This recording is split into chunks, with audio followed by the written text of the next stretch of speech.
People are using human psychology to save lives, but not like therapists do. They redesign the world around us. They tweak defaults, they send perfectly timed text messages, and they move the salad bar. Somehow, these tiny changes unlock massive behavioral shifts, and that's what we're going to talk about today. So, I'm introducing the main sections, and he's introducing the subsections. Right. Yeah, he's the... Okay. But here's the thing. The field did not emerge from nowhere. It started somewhere, and in fact, that's what we're going to talk about for the first part of this video. Stay tuned. Brief history of psychology. Ancient roots. It has roots in ancient philosophy, it got weird in psych labs, survived some very questionable experiments, and now it lives in your phone, in your cafeteria, and all around you. So how did we get here, and should we trust it? Behavioral inquiry did not start with lab coats and clipboard. Or whiteboards for that matter. It began with moral philosophers, mystics, and metaphor makers trying to crack the code of human nature. Take the Stoics, for example. Hellenistic philosophers like Zeno, Marcus Aurelius, and Epictetus. Hold on. It's actually Epictetus. They were low-key cooking. We don't just react to the world as we know it. We react to our judgments about the world. Epictetus put it pretty succinctly. Epictetus. It's not things themselves that disturb us. It's our judgments about them. He was not English. If that happy little thing sounded familiar, that's cognitive reframing, and it is a key component in modern behavioral science. Just roll with it. Meanwhile, Buddhist traditions were exploring tanha. I think I pronounced that right. Craving, desire, the root of all suffering. Their 2 cents. Eliminate the craving, reduce the suffering. This wasn't exactly a random control trial, but they were definitely onto something about self-regulation and control. Very important for modern behavioral science. Then there's Plato's tripartite soul. Reason, spirit, and appetite. He described the self as a state with multiple factions constantly negotiating and things like that. In The Republic, he presents this as the fundamental architecture of human conflict. Your rational mind wants to save money, and your irrational mind wants the TikTok shop fidget clicker. Do we just relate on that? Aristotle took this further in Nicomachean Ethics, focusing on what he called eudaimonia, or human flourishing, and how habit formation can lead us to who we become. Modern behavioral designers are essentially Aristotelian architects trying to design environments to encourage behavior and habit formation. These were not empirical, but they were early blueprints for behavioral inquiry. They asked the right questions. How do we make decisions? Why do we make decisions? What drives us, and crucially, what should drive us? Are we Ubering? Designated driver? What's the deal? The movement has no rhyme or reason. I'm just doing it to keep you interested, hopefully. The origins of experimental psychology. Fast forward to 1879. Wilhelm Wundt establishes the first psychology laboratory at the University of Leipzig. This guy loved measurement. He was like a freak about it, like I am. He ogled at the work of Ernst Heinrich Weber, who pioneered psychophysics, literally the measurement of psychic quantities. That's so swag. Wundt was so obsessed with Weber's work that he attributed the father of experimental psychology moniker to him. Glaze. All that to say, Wundt's big idea. Introspection could be studied under controlled conditions, and it existed. He argued against English empiricism, or the idea that we are blank slates. Instead, he said that we can recognize principles in human perception that don't exist in raw sensory data. He basically concluded that the mind can do more cool things than other people thought they could. We can make logical inferences, we can establish categories of thought, we can consider causality, teleology, emergence. In essence, he defined psychology as something distinct from both philosophy and biology, which it was formerly bucketed under. His lab was poppin'. People were flocking from all over Europe to come see his new science in practice. But Wundt was measuring the contents of consciousness, not necessarily its function. The origins of functionalism. Enter William James, the father of American psychology. James taught the first US psychology course, and he wrote the Principles of Psychology in 1890, which is still pretty popular today. It's a textbook, it's dope. Unlike Wundt's narrow lab-based introspection work, James was fascinated by the function of thought. Why does it exist? What is it for? Why are we trifling about with all this research nonsense when it's like, what is it even for? Like, James pioneered functionalism and coined stream of consciousness. YAP. In essence, he famously said, "My thinking is first and last and always for the sake of my doing." The whole point is that he's American. I don't even understand what up. This was revolutionary though. It was pragmatist psychology. It measured psychology in terms of outcomes and usefulness, which was distinct. Less yap, more like, you know what I mean? Like, why does it matter is what he was, that time I moved like a foot. As per usual, some weird stuff was going on in Russia. The origins of behaviorism. Ivan Pavlov, a physiologist studying digestion, noticed something peculiar. His dogs wouldn't just salivate at food itself, they would salivate at stimuli associated with the food. Like a bell. This involuntary stimulus-response pairing became what we call classical conditioning. Learning through association. John B. Watson, an American psychologist, picked up Pavlov's ideas and ran with them. Consequently, he founded behaviorism as a formal school of thought. He famously boasted, "Give me a dozen healthy infants, well-formed, in my own specified world to bring them up in. I'll take anyone at random and train them to be any kind of specialist that I want. Doctor, lawyer, artist, merchant, chief, and yes, even beggarman and thief, regardless of his talents, penchants, tendencies, vocations, location, abilities, and race of his ancestors. Also an American, may I add. I just remember better with an English accent. Watson conducted the controversial Little Albert experiment, wherein he paired a white rat with loud noises and used it to make a baby terrified of white rats. It was really bad. He saw the mind as a black box, irrelevant to scientific inquiry. Just focus on the inputs and the outputs. B.F. Skinner. Crazy ass names for He advanced all of that into operant conditioning. Not just stimulus response, but how rewards and punishments shape voluntary behavior. He invented the Skinner box, very freaky, and formalized terms that we still use. Positive reinforcement, negative reinforcement, schedules of reinforcement, lot of reinforcement. Skinner saw free will as an illusion. He believed that all behavior could be explained through environmental conditioning. He even designed a whole utopian society in a book he wrote called Walden 2, based on behavioral design principles. This whole behaviorism shtick dominated American psychology for a couple of decades. Shtick feels wrong. It was crazy stuff. It was clear, objective, seemingly replicable, but it was also kind of cold and freaky. It could also describe behavior, but it couldn't really describe why people did what they did. Especially complex things like language, creativity, and planning. Things get weird. Beginning with the cognitive revolution. I've decided we're going to the hallway for no good reason. But hey, come on. Sure, what the hell. World War II changed everything for the field. Military psychologists had to solve practical problems. How do you improve radar interpretation, reduce pilot error, optimize for human and computer interaction? Behaviorism could not answer these questions because it ignored many internal processes. I'm going back inside. I don't want to scare you out here. I don't like it. Enter the cognitive revolution. Psychologists began studying the mind like a information processor, a computer, receiving, storing, and retrieving data, but even glitchier than an actual computer. George Miller discovered the magical number 7, plus or minus 2, the limits of our short-term memory, how many things we can keep track of. Herbert Simon introduced bounded rationality. Humans as satisficers, not perfect decision makers.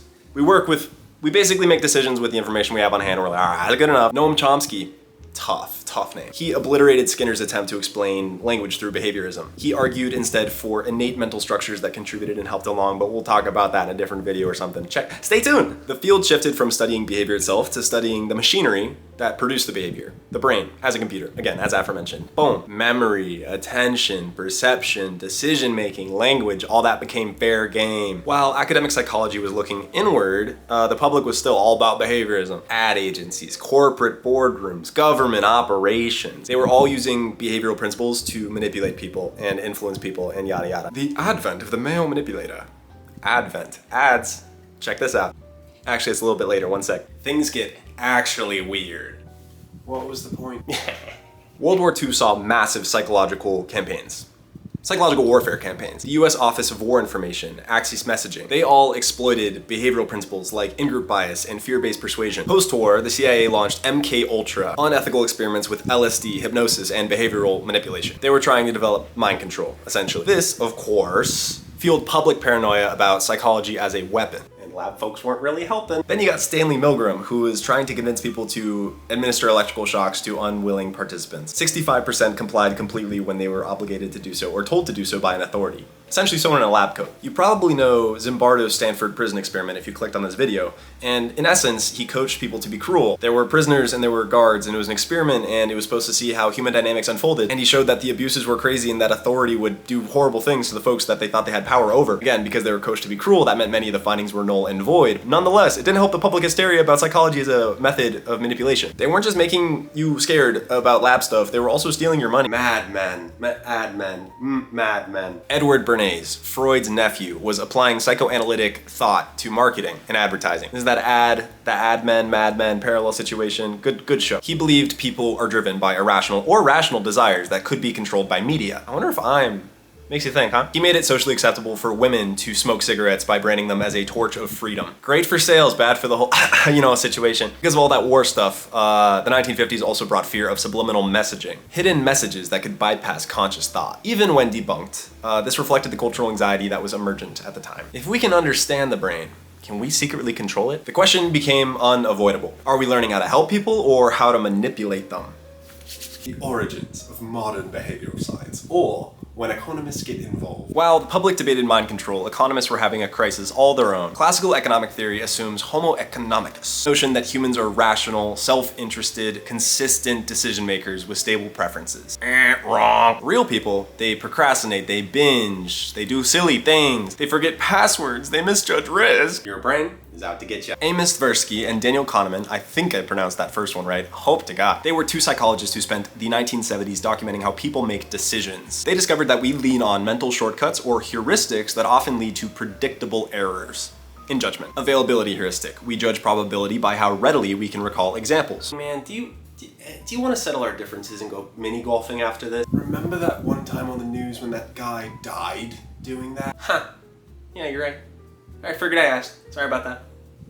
Representativeness heuristic. We ignore base rates and focus on similarity. While we're chatting though, I've been meaning to ask. You're a jester, right? No, this is for sentimental purposes. I work in the arms industry.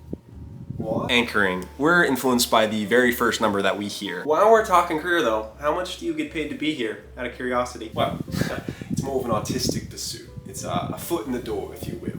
So I'm here for free. I mean, I get paid $800 a shift, you know, so you... What? Yeah, well, I started out asking for 900 and then guess he went with it. Hook, line, and sinker, as they say, you know what I'm saying?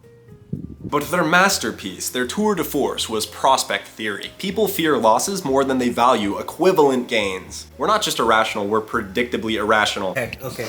Well, this part is really big and I don't think I did it justice in the first pass. At this point, people largely assume that people acted in their best interest, at least in the experimental sense. And so any intervention would mean you're encroaching on people's own autonomy and ability to be agentic. But this new philosophy meant that people didn't always act in their best interest. Behavioral science became less about telling people what to do and then more about enabling people to do what they've always wanted to do. To save more, eat better, stop doom scrolling, etc. Not just willpower, it's your brain, it's behavioral science, and behavioral scientists can actually help. It's not about just control, it's about clearing a path. That's what this new camp of behavioral science is all about after the economists came in. Okay, that's all, I digress. This work earned them a Nobel Prize, and it fundamentally changed how we perceive rationality. Human rationality, to be specific. Introducing libertarian paternalism. In 2008, Richard Thaler and Cass Sunstein published Nudge, which introduced the concept of libertarian paternalism. The idea was simple: preserve individual autonomy while steering people towards preferable outcomes that were better for them. You keep your choice, but we change the default. Tricky business, innit? Some examples, if you will. Automatic enrollment in 401k saving plans dramatically increased enrollment and contribution. Opt-out organ donation defaults led to higher registration rates. More lives saved. Healthy food choices encouraged better eating habits without changing any of the actual choices on hand. Choice architecture, the way that decisions and choices are structured and presented, became a policy tool. Design influences decisions whether we like it or not. Nudging made that influence intentional and theoretically benevolent. It's everywhere now. In 2010, the UK formed the Behavioral Insights Team, or the first nudge unit. Early success. They increased tax compliance by adding lines like, most people in your area have already paid their taxes on time. This stuff is simple and surprisingly effective. Ideas 42, I interned there, was a think tank that spun out of Harvard and MIT in 2008. They became a nonprofit dedicated to using behavioral science for social good. They work on health, financial inclusion, education, and the rest of those 9 yards. They've increased FAFSA completion through text nudges, improved medication adherence, boosted voter turnout. They've also pioneered rigorous behavioral diagnosis, mapping why people do what they do prior to issuing interventions. Dozens of governments have behavioral design units. The World Bank has the Embed program. The UN uses behavioral insights for development goals. Became kind of a sort of global movement. But it's not just governments. Every app on your phone uses behavioral design. Every website, every interface, every GUI. The same principles that help people save for retirement also help you scroll on social media indefinitely. Doom scrolling is really bad. Which brings us back to that uncomfortable question. The power. What, you get back to what's going on? Ha! Yes, the power and the peril. I'm back. Symptoms, not systems. Critics raise very valid concerns. Nudges often focus on symptoms, not systems, tweaking individual behavior without addressing structural barriers. The weird problem. Most behavioral design research comes from Western, educated, industrialized, rich, and democratic countries. Usually like Psych 111 students at popular universities or flagship state universities and whatnot. Do these same techniques work elsewhere? These same behavioral levers that we've been talking about? I don't know. Let's talk about it later. The manipulation risk. There's also the manipulation risk. When does a nudge become a shove? It's the Uncle Ben Spider-Man with great power comes great responsibility, that whole thing. But with the mind, sure man. And that tension between influence and autonomy, individual choices and structural constraints is exactly where the field is heading next. And why this is an episode of good and not an episode of, wow, those guys were kind of scary and doing weird things to rats. At last, where the field is going next. Behavioral science meets system redesign. Nudging a form field or tweaking a default is helpful, but only when the rest of the system works fairly well. Many real-world failures stem from structural issues, structural frictions, to be more apt. These overwhelm good intentions long before personal choice ever enters the picture. Consequently, many contemporary behavioral science teams begin with what they call a process map. every step a person must take, every document, every fee, every step of the process along the entire journey. Once these choke points are visible, the solution looks a lot more like an architectural restructuring than a subtle nudge. A clear example is Creating Moves to Opportunity, CMTO in Seattle and King County. A cool program with a cool name and some cool places. Housing voucher families technically could move to higher opportunity neighborhoods, yet only about 15% did. Folks tried to pass policy in the public interest, and it kind of fell on deaf ears. This wasn't anyone's fault. Interviews and administrative data revealed why. It was a convergence of factors: scattered listings, landlord skepticism, steep upfront costs, and the cognitive load of moving under strict deadlines. CMTO responded with an integrated bundle, a bundle savvy to the needs of the folks who were being interviewed. Personalized counseling, proactive landlord outreach to pre-clear units, cash assistance for application fees and deposits. The result: participants in the treatment group, 53% of the participants in the treatment group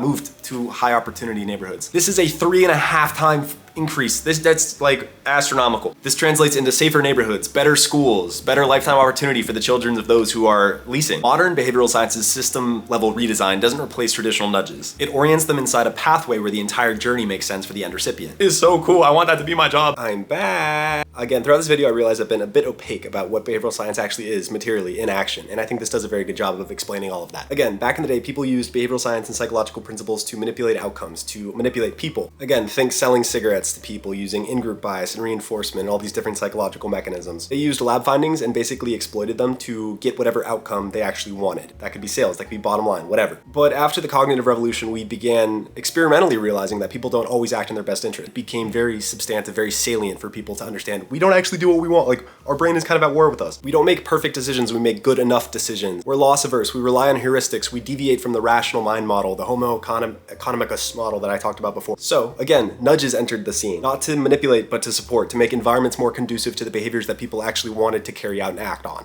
In this case that we just talked about with CMTO, families had vouchers to move to higher opportunity neighborhoods, but they didn't utilize them, right? And this came in systemically and understood behaviorally how to make people uptake those vouchers more efficiently, more effectively at a greater scale. This wasn't a rational failure, it was a human failure. Loss aversion principles of behavioral science may have made people feel more afraid of losing their current home than gaining a new home, even if the new home is valued at a higher price, again, because we weigh losses more than we weigh equivalent gains. Behavioral science. Not to mention the host of other interventions and psychological principles that the team behind CMTO utilized to make the process easier and more efficient. It's all leveraging psychology to make the process more efficient and to make the policy more effective. What's more, in the early days of this field, they might have introduced cash to the equation to say, hey, we'll pay you if you move to this new higher opportunity neighborhood. It's not enough. It's a systemic thing now. Behavioral scientists today use the whole system, frame the whole system, and pursue improvement in the whole system. They support families at every stage of the process, making the entire thing more intuitive and behaviorally savvy. Not a single nudge, but a whole system level redesign that is informed by behavioral science. That's where the field's going. Anyway, as you were. Hey, thanks, man. Yeah, I have no hair now, so this transition is just not gonna work, Gavin. Back to that weird problem. It's a cool acronym. I have a book about it. A study from 2010 found roughly 96% of psychological studies used weird participants, the acronym that we mentioned previously. Western, educated, etc. Provided that behavior is shaped by material conditions and cultural evolution, exporting the findings from a psychological lab experiment at Berkeley to rural Bihar risks harm.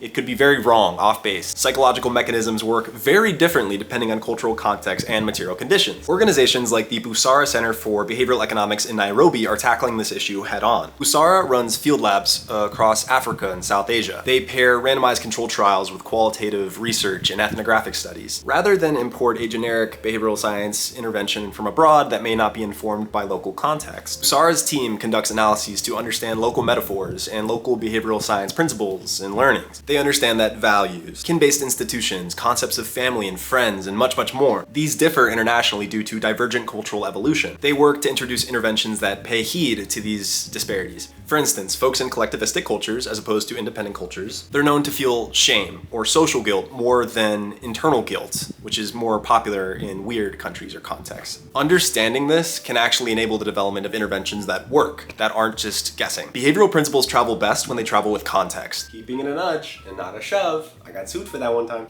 As behavioral science interventions scale up, the line between helpful guidance and destructive manipulation begins to blur. To keep influence legitimate, some practitioners rely on some guardrails. Transparency and autonomy. The OECD's 2022 Good Practice Principles for Nudging recommends a couple things. Pre-testing, disclosing default effects, basically the effects of what they're issuing, and ensuring that opting out remains genuinely easy, not like canceling a subscription for Adobe. Sludge audits. Borrowed from Richard Thaler, a sludge audit basically audits every single click, every single form, everything that is imposed on users in the process analysis of a behavioral intervention, and they remove everything that is unnecessary and that serves no protective purpose. Participatory design. Building with the person that you're building an intervention for rather than for them can surface red flags much earlier in the process. Rather than performing informational interviews and then kind of blindly issuing a prescriptive behavioral science intervention based on the insights that you gathered, participatory behavioral designers will literally work with the person who's going to be the end recipient, or at least one of the people who's going to be the end recipient of a given behavioral science intervention as they're designing the process, either virtually, physically, etc. They're in the room where it happens. In short, behavioral science is most effective and most trustworthy when users understand how and why they're being guided and can choose a different path at any time. The libertarian in libertarian paternalism. To close. A field in transition. Psychology and behavioral science have come a very long way, as you have seen in this video. The strongest work today, though, doesn't stop at philosophizing about behavior, studying in a lab, qualifying those studies, or outright manipulating people's choices in psyche. It reimagines the systems around behavior. It honors local context, it respects autonomy, and it aims for solutions that are sustainable, just, and co-owned. Why this matters? We can build beautiful policies and elegant technologies, but if people don't use them, they will fail. Behavioral science reminds us that humans are weird, flawed, outlandish, very weird, but ultimately very worth designing for. It's the bridge between good intentions and actual outcomes. More than good intentions, as Dean Carlin would say. A perfectly timed text message can improve vaccination rates dramatically. Moving healthy food to eye level can change eating habits entirely. Changing a default can help millions of people save for retirement and be happy in their later age. This is not magic, though. It is the product of decades of research, of strange trial and error in psychology labs, in monasteries, in everything. Today we stand on the shoulders of giants. And baby, we see them far, but we still have a long way to go. I didn't get into this topic because I wanted to trick people into eating carrots for their health or eyesight. I got into it because I recognized the war between action and intention in my own brain. Why do smart people skip medications? Why do brilliant students drop out? Why do we say we care about the future and then live like it doesn't matter whatsoever? Behavioral science doesn't solve all of that, but it helps us ask better questions, build better systems, and think just a little bit differently. If you're interested in diving deeper, I have some recommendations. Nudge, Thinking Fast and Slow, More Than Good Intentions, Scarcity, Poor Economics, all very good books on the topic. Ideas 42, BIT, Busara, the Embed program at the World Bank, all very cool organizations to check out as well. And here is your requisite call to action. What's one system in your life that could use a little nudge? Your morning routine, your phone habits, your dating life? Drop it in the comments. Let's have a conversation, make it parasocial. With that, yap concluded. No more yap. Thank you for watching the first episode, and I'll see you next time. And remember what we've learned. The best interventions don't change people or even try to. They change the world around them. So go out there and change the world. Toodles. So can I do the main headings next time? Like what? This was exhausting. This was an exhausting experience.